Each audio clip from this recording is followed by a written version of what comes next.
And everybody, welcome to Energy Facts Chats with me, JP Warren from Houston, Texas. And we got Mike Umbro in San Diego. And Duncan, you're our guest of the day. Where are you tuning in from? New York, which is right now covered in wildfire smoke, actually. Yes. Way. From what, Quebec, right? Yeah, from, I guess, Ontario or whatever. I'm not exactly sure. But yeah, everything looks like a sepia filter right now. It's crazy.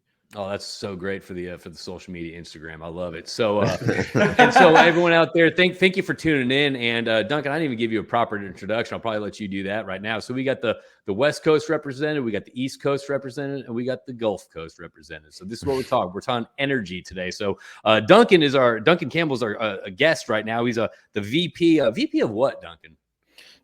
We call it project analysis at Scale-Microgrids. So basically, me and my team, we figure out what's the correct design and way to use a microgrid to serve an industrial customer. So, how much solar, how much battery, how much generator, when are we going to use it, ramp it up and down, how much will it save them, all that kind of stuff, boiling that down into basically what price can we give them energy at.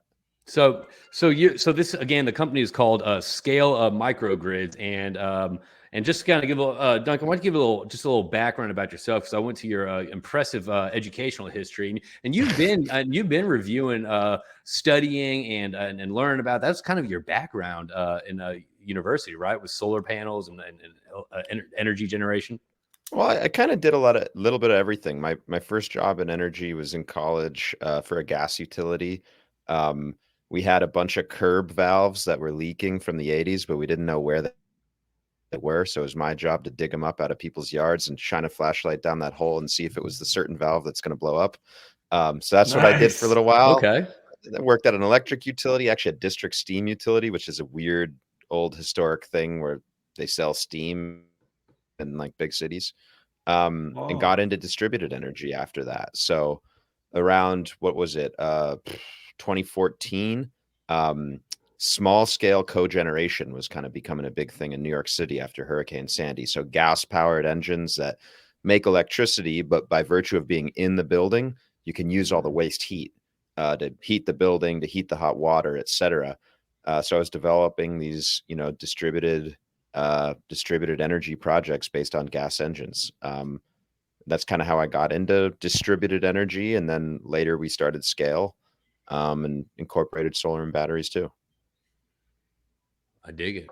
That is so cool. So I just wanted to jump in and ask a question. How have you seen what you're doing? Microgrid is a term that I've seen pop in and out, but it's like, it's in your face now the past couple of years. How has it grown from 2014 that you started Scale? Yeah, so we started Scale in 2016, and I'll say I was actually just the first employee. There's some founders who kind of seeded the whole thing, and I saw that. You count as the starting five. I saw that on his LinkedIn. I saw that on his LinkedIn as like first employers. Like, damn, okay. They have a bit more skin in the game. I'll just say that. Yes. Yeah. I mean, back in 2014, it was kind of a different world, right? I was developing these distributed gas power projects, and just every year the dollar per therm down. It was amazing. It was so easy to undercut the utility. And that's changed a little bit since, more recently. And then, also what was funny at the time was like the thought of using a battery, even just a small one for a very specific thing, was like ridiculous. It was so expensive and just pointless. It just didn't make sense. It was just way beyond not making sense. It was just like, science project stuff. And that's changed a bit too, right? Now we're seeing that it's kind of like a mix makes a lot of sense. The funny thing about microgrids, right, is like the joke in the industry is like, if you've seen a microgrid, you've seen a microgrid. Like it's a word that's just used like for all sorts of stuff, right? Yeah. So we have kind of our own take on what that should mean, but like, some people think a microgrid is like a whole community that's like powering itself. Some people think a microgrid has to be like solar. There's just like all these definitions out there. So Duncan, before we dive into that, so for those viewers out there kind of listening to all that stuff, myself included, like, can you speak about kind of what is a microgrid? Yeah, sure.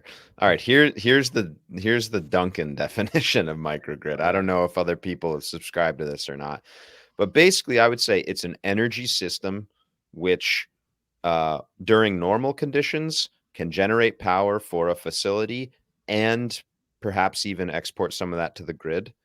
But then during emergency conditions, can quote island from the grid, which just means, going off grid, right? So when the grid goes down, you can still power the whole facility, part of the facility, whatever, right?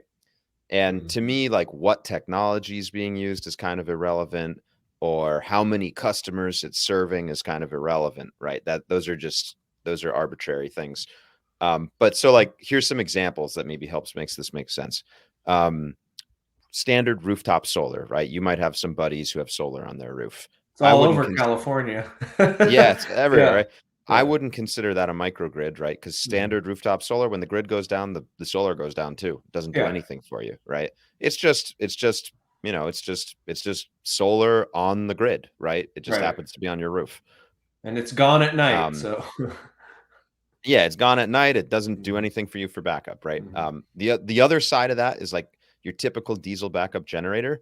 That can definitely take you off the grid when you need it to, but it doesn't really do anything for you the 99.9% of the other hours of the year, right? So I wouldn't think of that as a microgrid. That's only an emergency use, like hurricane. That's what I'm familiar with in Houston. Yeah, exactly. So I don't think of either of those things as microgrids, but something which can work, to just save you money or make money during most of the year and be there for you for backup. That, in my mind, that's where you're in microgrid territory. So that could be. That could be the type of project I used to develop, those distributed gas power projects, or that could maybe be solar plus storage if you are just like a homeowner and you don't have a lot of load that needs something more power dense than that for backup. Or it could be a blend of all of them, right? I'd actually say those distributed gas cogeneration projects I used to do where you're recovering the waste heat, that's actually probably the only technology that's an all-in-one microgrid, right? Like the CHP unit runs all day. It saves you money. It maybe makes you some money from the grid, and it can run in island mode when the grid goes down. Otherwise, you typically need to blend technologies to make a microgrid actually kind of fit that definition. How is the market? I mean, how is the market for microgrids?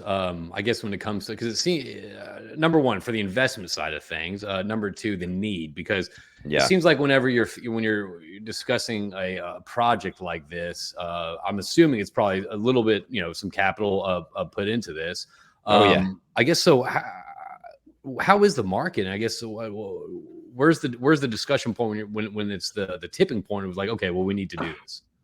Yeah, so there's a bunch of things kind of going on that lead to a microgrid making sense for a company or not, and are those things growing or not? Gets to like sort of what's the total market here. When we started in 2016, microgrids were basically just sort of these like big projects that happened at like institutional sites. Like the airport might have a microgrid, or like a big university, or like a naval base, right. or a port. Yeah, maybe a hospital, right? These kind of like big institutional projects that basically could carry a ton of soft costs, right? The challenge with microgrids is there's so much engineering and design like baked into them that you kind of have to go big for them to make sense. Okay. So once you go small, they get overwhelmed by just like all this effort and time and money, right? Over time, though, we've seen it get easier and easier to do these things. The technology's improved a bit, but also just as a developer, like the standardization of like how we develop these things. Like a big part of what Scale does is our models that we use to develop these projects. We really focus on building sort of the complete modeling environment with like every battery option, all of its costs, all of its warranties, like that for generators, that for solar, like a full, sort of project finance model, all this stuff kind of pre-baked, so that when you look at a given opportunity, you're just load in the data relevant to that opportunity, do some stuff, boom, here's your project. So trying to reduce those soft costs and that time to develop. And so I saw on y'all's website that that video y'all have when the micro, you go to Microgrid and it has that video. How do you, I guess, determine? And this is just my personal question. Might be a stupid. I always ask a lot of stupid questions here, but that's what. You ask good questions. Oh, JC. stop it, Mike! You're so sweet. So how do you determine, I guess, what technology or what new, I guess, emerging renewable technology to incorporate into the mix that you'll have? Because I see that you have different sources. I mean, so are you going for? Yeah. Cost, efficiency, storability? What are you going for? How do you determine that? I mean, we go for what the math says to do. Okay. So basically, right, we've loaded up all these different sort of quote pre-approved technologies, things that our engineering team is fully diligenced, and I mean like fully, right? Not just what's it cost and what's the maintenance look like, but like warranties, contracts, supply agreements, like delivery times, freight costs, like all that stuff, Everything. right? Okay. Got it for all these different pre-approved options, which basically it just comes down to solar batteries, gas generators, right, from certain vendors that we like. Then we load up the facility specific information into the model. So here's 2 years worth of hourly electricity demand data for that building. And here's how they're currently paying for electricity. So basically, here's how the utility rates work. So like demand charges, peak energy, off-peak energy, all that stuff. And then you just hit go. And the models kind of figure it out, right? And there's different sort of options you can select, like, you know, whether you want the design to be able to, you know, provide unlimited power during any duration outage, or maybe just a 4-hour outage. You know, so you can kind of like fine tune the results, but basically you let the math figure it out. And what you find is really interesting, which is it's rarely the obvious answer. It's never just like, oh yeah, like just do this because like solar's cheap, or the inverse. It's not just like solar doesn't work at night, so don't use any. It's like a blend of all of it that is like the emergent correct answer to produce the lowest cost, most reliable electricity. I have a couple things that pop into mind. First, when you say unlimited versus 4 hours, in my mind, I go, okay, do you want natural gas involved in this or not? Is that kind of the decision point there? That's definitely a big part of the decision point. Although what you can find is like if their load profile kind of goes like this, maybe you need natural gas for this part of it, and the 4-hour solar plus battery is okay for this part of it. So you don't need like full capacity gas, right? It all gets sorted out, right? It kind of like simulates all these different systems and figures it out. But yeah, what you find is like, yeah, if you are a customer who really cares about resilience or like backup, gas is going to be incorporated in that design one way or another, unless you just have money to burn, right? Unless you just build a massive battery park. Yeah, and like, look, we have some customers who are interested in that, but it's very, very rare, you know. Right. And then my other question, and this is probably a complicated question, but generally, how is it working, and how much do you work with utilities in various locations? Are you mostly off-grid solutions, or are you working with utilities? And then what we hear about when working with utilities is, you know, if you want to interconnect or do anything, it's years, and that's a big problem right now. Yeah, there's a bunch going on here, but I mean, I'd say 95% of our projects are on grid, right? Or grid parallel is the term they'll often use. So like our system is reducing the amount of energy the customer uses in like an optimized strategic way, but then they're still using some from the grid as well. That's most of our projects, just because just like solar is good, just like gas generator is good, just like battery is good, grid is good too, right? And the optimal solution combines all of them, right? So nearly every project involves working with the utility and getting quote interconnection. Now, interconnection for a microgrid project's a little different than like trying to build a 500 megawatt, you know, solar plant in West Texas, right? Like that's its own whole crazy can of worms, for which it's getting very, very hard to interconnect. Like average timelines, not so much in Texas, but the rest of the country are like what used to take 12 months to get an interconnection agreement is now taking like 45 months. So that's one part of it. We work with the utility on every project, and they have to like rubber stamp everything we do. Right? Is that why it's taken so long? All the rubber stamp and all that. On the utility scale side, yeah, they have to run really complicated like power system studies to make sure you're not going to like blow up the grid, right? On our side, it's a little simpler. We're dealing with smaller quantities. It's harder to really screw up the grid, but there's still some studies, but they usually take, you know, 6 months or something. It's not crazy. So the utility's involved in almost all of our projects to make sure we're allowed to do it. The second thing here, though, that's really interesting related to your question is there's between like reshoring, like new manufacturing plants, like new energy loads coming online, Right. or things like EVs coming online or whatever. A lot of our customers can't get the power they need, right? So they'll go to Mike. Where do you live? I'm San Diego, and and I work Okay. in the Central Valley in Bakersfield, where it's Okay. the largest center for renewable power generation and fossil generation in Kern County there. Which is cool. So so our customers will go to SDG&E or PG&E and say, "Hey, I'm building a 2 million square foot cold storage facility to serve the agricultural producers of the Central Valley." And PG&E will go, "Cool, we can get you 3,000 amps in, I don't know, 2.5 years for $2 million." And they'll go, what? Right. So it's a we big have a problem. lot. And maybe they'll have some amount of power already because that site's been developed to some degree, but just not anticipating this much. So we'll actually install a microgrid that's on grid, right? It's using that small amount of power they have, but augmenting it to reach the higher loads that this site's at. So we're seeing lots of that. And so I guess what I'm trying to express is the interconnection problem's like a two-way street. On one hand, it's hard to connect big supply to the grid. But on the other hand, it's really hard to connect new demand to the grid too. And that's increasingly where we're finding the market for microgrids, which is to supply that new demand in a way that the grid's having trouble doing.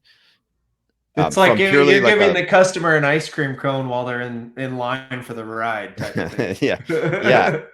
And interestingly, some of those customers, I'm not going to say this is all the time, but a lot of those customers don't particularly care about the power system economics, right? They're just like, "Hey, I've got this building, like my business needs power, like 10 cents a kilowatt hour, 20 cents a kilowatt hour. Like it's all kind of funny money at this point. Like I need to run these HVAC units so I can make like a lot more money than that on like selling produce or whatever." Right. A big one we're seeing is with, EVs too, right? Where like, somebody wants to put in for their like short distance trucking. They want to like put in a couple EVs. They just want to do it, right? They don't really care. So there's interesting elements to that too. There's like customers that don't save money by working with us. Not many, but some of them, just because for them it's more about just like operational needs. They need it there and then. Yeah. They want power now and fast. Yeah. And speed to market too. If you're doing something like that, innovative short haul trucking with an EV truck, hey, I want to be out there first with my technology, growing my business, and I'll do whatever it takes to do it. It's just so fast moving, and you want to be first to market. Yeah, and that's definitely not a majority of our customers, but some of them, yeah. So it's just there's a lot kind of going on, right? And this speaks to what distributed energy is good at, right? We're not going to have a grid that runs on distributed energy. There's not enough rooftop solar for that. But what it's good at is like very surgically selecting like the places and opportunities where extra power is needed, where there's not enough wires, where there's congestion on the grid.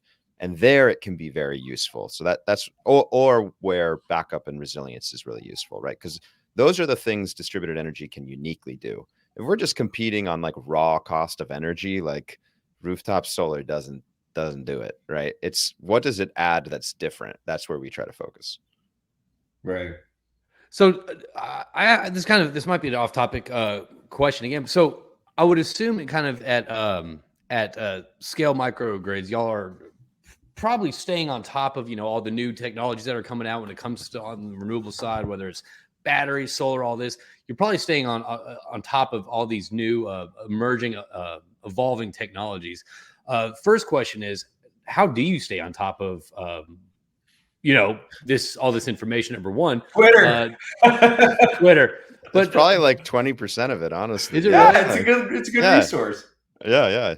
But I guess my second one, I guess for you personally, what's been kind of your whenever you see kind of a new technology, a new energy technology, what has been kind of in your wheelhouse that you've seen that you're most excited about that you've seen in the past 2 years or coming up? It's hit your headline now. Yeah. So, a couple things are involved in this. For Scale as a company, when we think about new technology, the biggest thing for us is bankability, right? Like we don't just sell the stuff to the customers. We finance it and sell them the energy. Okay. So we need to make sure this thing's going to work for 10, 20, 30 years, right? And that there's warranties or insurance or whatever that we can use to backstop this, right? So we're not signing up for the latest science projects necessarily, unless there's like it's existing components that are being put together in a novel way or something like that, right? Me personally, what am I most excited about? I think like as far as new stuff goes, one of the big kind of like there's actually, I think, a very clear path to quickly moving on this, and it can have a big impact is geothermal. That's what I'm talking about, baby, right there. Baby, nice. Hey, you preach to the converted right now, brother. Yeah, it's like it produces very valuable energy because it's dispatchable. It's in theory it will be cheap. There's built-in storage at certain sites, and it can basically use a bunch of technology that was developed for fracking and the workforce that does it. So like that's a good equation there that I think has been kind of like criminally neglected, but is starting to actually be advanced now. And I think you could totally see like much more quickly than like fusion or something like that, like geothermal, like really happening. Yeah. The coolest thing about geothermal that I've learned really studying it over the past 2 years and then developing our project to the point we have is there's so many applications and so many varieties of geothermal. It's not just, hey, there's geysers over here. Let's capture this heat that's bubbling to the surface. There is some really novel technology being developed, as you mentioned, in hot, dry rock and fracking and integrating a workforce that's already trained to do these things. But also just, like you mentioned, resiliency. And that's really what we're doing with our project is saying, hey, we've got a Kaizo grid here that wants more clean power. They've ordered a gigawatt of geothermal by 2025. It's like, well, where are you going to get that? That a lot of the traditional stuff is already developed and known. So you're going to get that from new and emerging geothermal technologies. It's a fun space. Yeah, I think it's definitely I don't know. I think it's a good place to place bets right now. Overlooked, but like clear path to making an impact, I think. Yeah. That's so cool. I didn't know that. We didn't plan that. I did not know he had those feelings about geothermal. Well, actually, that's a great segue to kind of my next point. It seems in the world today, it's always you have to pick a camp. And I know, the echo chambers that I'm in, it's, this versus that, fossil fuels versus renewables and all that stuff. And, and the whole point of this is to say, we're energy maximalists, number one. I guess what has been the tone around energy, I guess, in your circles, number one? And I guess if this does segue into this follow-up question, how do we improve the energy discussions? How do we have more constructive energy discussions? But that's my perspective. I'm not sure about your perspective, what you're seeing on your side, Duncan. So apologies. Yeah, I mean, no. I was just smiling because I wish I knew the answer to that last question. I thought you had that. Right? We told you to get that answer, bro. Yeah, man. That would be nice. I mean, I kind of personally occupy a funny space, which is like both sides find me frustrating, right? In renewable energy land, which I play a role in, and participate in, obviously, and believe in very much. Yeah. Like, for example, the 100% renewable energy discourse, I think, is insane and have for a decade. And I don't know, it just is wacky. So those people don't like me. But on the same, on the opposite side of things, like the folks who think solar and wind are dumb and never going to play a big role, I think just like totally have the wool over their eyes. Right. It's useful. It's useful, right? It's not obviously, like I'm not a 100% renewables guy, but it's useful and it will play a big role. So yeah, it's really hard to like navigate the very large and intellectually challenging space in between the extremes. And extremely emotional too. I mean, these conversations definitely drive some sort of emotional response from people lately. Yeah. And I don't know. I guess that's a broader societal communication. Well, how do we fix society? Internet era, like Yeah. I don't know. Yeah, I have a bunch of thoughts on that, but they're uninformed, and just that stuff's hard. Yeah. Well, to tie it back to the thought on geothermal, I was listening to a podcast yesterday with the executive director of Geothermal Rising, Bryant Jones, and he made the point that geothermal is really a bipartisan technology. Folks that want renewables like it, folks that are in the fossil camp like it. It's a really good, bridge building, technology and sector. And I don't know that it answers your question, JP, but I think it gets us a step closer when you get a topic or a technology that both sides don't hate and actually can both kind of come and say, oh, I like that too. Then we start having more meaningful discussions because people start asking, how does that technology work? And people have different perspectives. And it's like, oh, wow, now that I'm talking to someone in the renewable space, they don't have bad ideas. They have some good ideas just like I do. And you start getting and actually from what I'm hearing now, there's a lot more middle ground than what you like to be, what you kind of perceive on, all the social media outlets. Mm-hmm. I think so. And look at what's happening with geothermal in Texas too. I mean, who would have thought? I mean, folks in Texas wouldn't just be drill, baby, drill for oil, but dude, it's a big movement out there. We have I think we have Texas has a lot of renewable energy, man. I think it's pretty high up there. Oh yeah. I mean, Texas is just winning on energy broadly, just everything. Yeah, it's pretty amazing.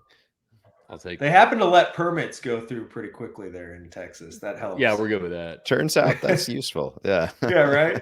Yeah. I mean, today I'm looking at this electricity generation. There's not a lot of wind today, so we're using a lot of gas. But I mean, on an average, you can see that yeah. I mean, Texas. Texas is one of the biggest wind states. I think, short of maybe like somewhere in the upper Midwest. I forget exactly. It's the second biggest solar state just behind California, but it's going to overtake California like tomorrow, like very soon. There's way more land for solar too.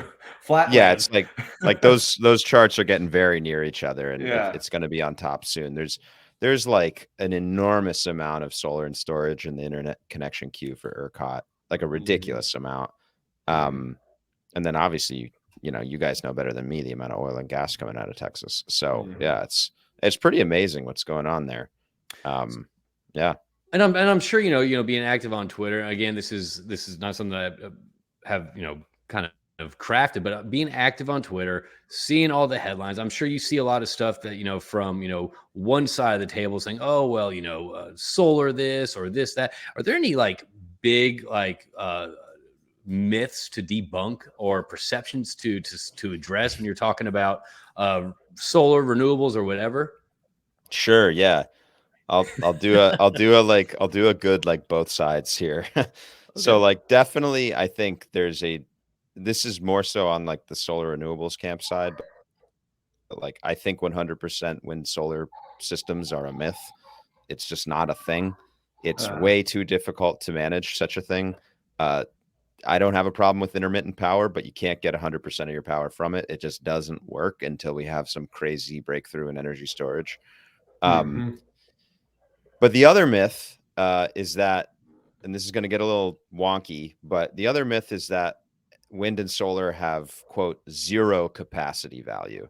The idea being that because it's dark at night, solar's you need one-to-one backup at the full grid scale, and that's just not true either. You run the models that like figure out how to design the grid, and you definitely need a lot of backup. Like no doubt about it. Anyone who claims otherwise is just full of shit. But the whole like 1 megawatt of solar requires 1 megawatt of gas turbine isn't true at the grid scale, because it all has to do with like the timing of everything, and like when there's not sun, there might be some wind over here, and again, like you still need a lot of backup. I'm not saying otherwise, but it's both extremes are just myths, right? Like it is not the case that you need zero backup, and it is not the case that you need 100% backup. It's probably like 60% or something if I had to kind of place my bet.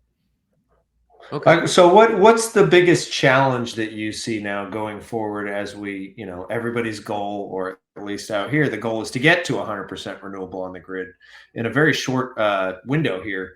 What are the biggest challenges impeding that in your mind? Is it the typical stuff we hear about? Can't get enough transmission, can't get permits, or are there other things that are major concerns that people should be talking about? Well, one, I'd ask whether 100% renewable is a good goal. Um, Mhm, I'm not sure if it is. I think mhm. cleaner is good and cheaper is good. Renewable seems pretty arbitrary. Like that's a specific definition. I don't know. I think nuclear is great. I think gas with CCS could be great. I think gas without CCS for at least some of our power is probably important too. Um, but yeah, in getting there, what's the challenge? I mean, yeah, you got the transmission challenge for sure, the interconnection queue challenge. If you're going to do a lot of it with wind and solar, you've got the intermittency storage challenge. One challenge I think is under discussed, is relevant to kind of what I said earlier, though, is just that we're growing load a lot, right? And that's going to Mhm. be a multi-decadal trend. So like if you're talking about percentages, right? If you grow the denominator while you grow the numerator, the percentage doesn't change, right? So Right. there's Absolutely. like there's going to be just a lot of like it gets very challenging, I think, Mhm. to actually build at the pace suggested by like Right. that which is needed for quote electrification. Um, and Right. the end result is going to be we're going to add an enormous amount of clean energy on the grid, and we're going to keep running gas too, just Right. because that's what the grid's going to need. It's just how it's going to Right. work out. And who knows, maybe over like a very long period of time that changes, but in the immediate term, that's just what's going to happen. Right. Uh, Per- yeah, Particularly when you're like California, we're going to electrify all the vehicles by 2035. Or at least we're only going to sell EVs by 2035. Same for long haul trucking, short haul trucking. You want to electrify the port. You want to electrify everything you can. That's a massive demand increase while you're also trying to go renewable. yeah, It's a big and I market think opportunity, that's for sure. yeah, and I think it'll be largely good. I think there will definitely be some challenges and mistakes made along the way, and I think a future where basically like electricity is really interesting as an energy uh provider, right? Because it kind of you can kind of think of it like a converter, right? Which is when you build machines that say only run on oil, that means Mhm. only oil and the economics of oil can contribute to those machines producing productivity. Right. When you Mhm. build machines that run on electricity, oil can contribute, gas can Yeah. contribute, solar can contribute, Yeah. nuclear can contribute, geothermal can contribute. And so you're Mhm. constantly optimizing for the lowest cost of energy. So I generally think that electrification is going to be really good for the economy. I like that Obviously, take. yeah, because it just maximizes energy basically. But yeah, there's going to be challenges. The wires are tough to build, the congestion. Oh, there's like all sorts of stuff that's going to come up. And there's Mhm. certainly cases that are going to be tough. Like I do not know when the date that I like fly to California on an electric airplane is going to be, but it might not be ever. Like, Yeah, yeah, like I don't think it's like a panacea, right? I think it's generally going to be good. right. Exactly. I dig that, Mike. What You else got you a got, question, Mike? JP? I got plenty. So what percentage of you guys are at scale are you on in terms of geography? Where are your projects? You're out. It sounds like you're out here in California quite a bit. Oh yeah, a lot of stuff right in the Central Valley. Cool. A Do lot you Oh, go of to Bakersfield? y'all got to tag up. I know. I haven't for a little while, but no, we have people spending a lot of time out there. I'm trying to think of projects that are public. Uh-huh. We just are wrapping up and announced a project for a company called Trinity Packing. They Mm, basically take fruit in one end of the factory and like little cups full of chopped up fruit and stuff for school lunches come out the other mhm, side. They've got a solar storage gas microgrid from us. mhm, Big cold storage facility out there.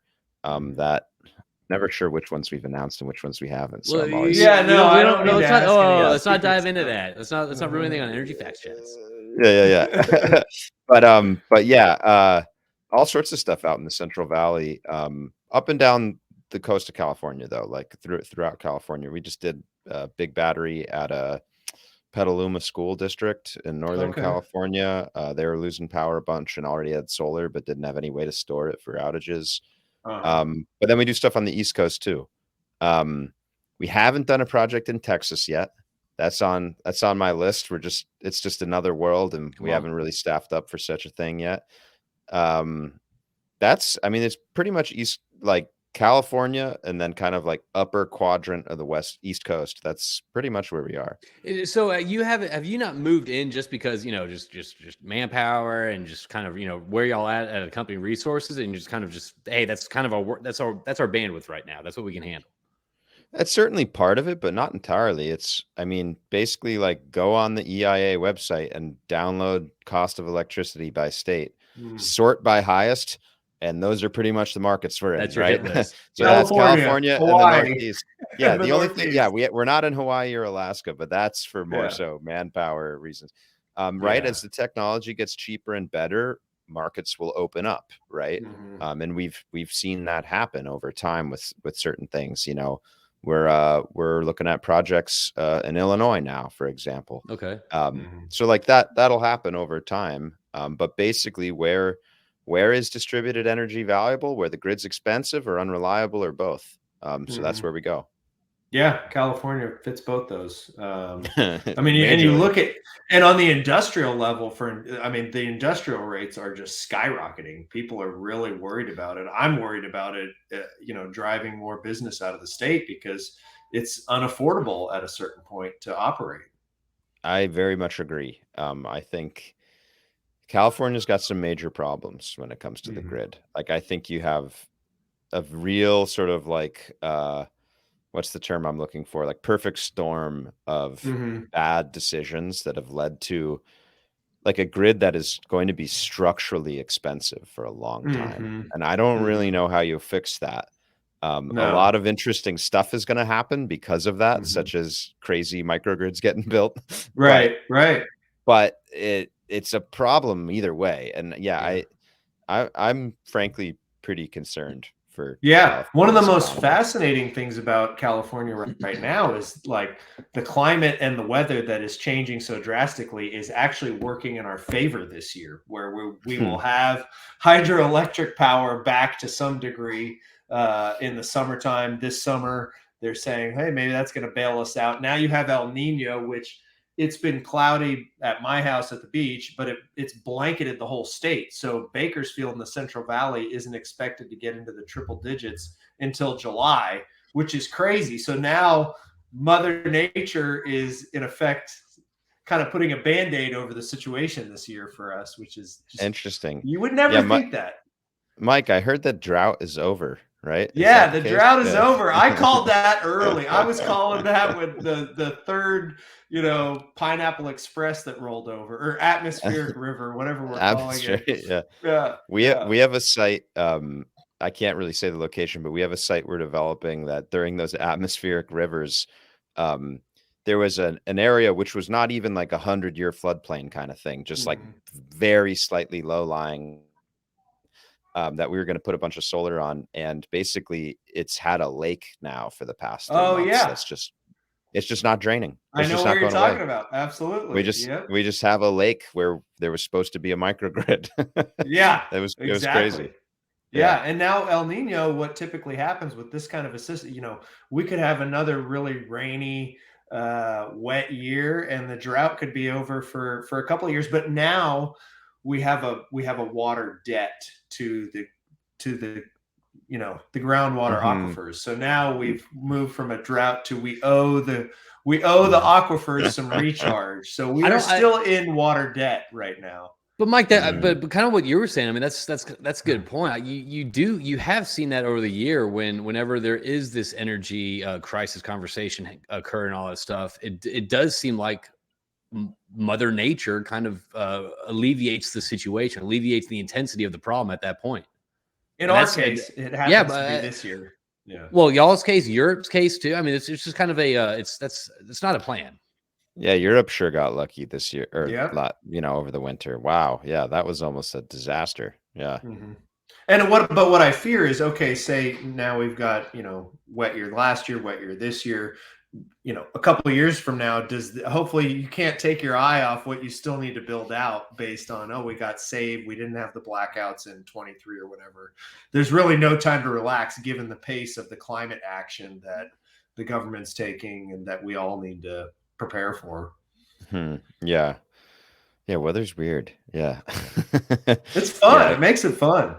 I've gone really I don't do much of this these days, but people who are really deep in the solar world spend, when they want to build like a big plant and understand how much energy it's going to produce, they just basically live inside of weather models and weather data, weather projections, simulations. It's like you're really getting at the kind of like underlying fundamentals of the economy, and it's a crazy subject that people much smarter than me are digging into. I just kind of go, cool, thanks.